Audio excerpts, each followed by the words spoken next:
नमस्ते, माझे नाव मानसी अनसो बाबर. माझ्या शाळेचे नाव जिल्हा परिषद प्राथमिक शाळा उतरवली. मी आज एक तुम्हाला गोष्ट सांगणार आहे. माझ्या गोष्टीचे नाव लोभी कुत्रा. एका गावामध्ये एक लोभी कुत्रा राहायचा. त्याला एक दिवशी खूप भूक लागली आणि तो इकडे तिकडे शोधायला लागला, काही खायला मिळते का. आणि मग त्याला काहीच मिळाले नाही. आणि मग तो गावाबाहेर गेला. आणि मग त्या गावाबाहेर गेल्यावर चालता चालता त्याला एक भाकरीचा तुकडा सापडला. आणि मग त्याने विचार केला, आपण जर हा भाकरीचा तुकडा इथंच खाल्ला तर काही दुसरे कुत्रे येऊन आपले भाकरीचा तुकडा घेऊन जातील. आपण जरा बाहेर खूप लांब जाऊन खाऊया.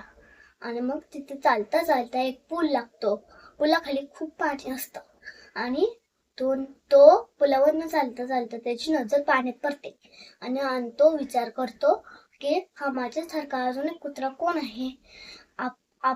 आपण ह्याला घाबरून त्याच्या भाकरीचा तुकडा घेऊन जाऊ आणि मग मला माझ्याकडे 2-2 भाकरीचे तुकडे होतील. त्याच्याने माझं पोट सुद्धा पडेल.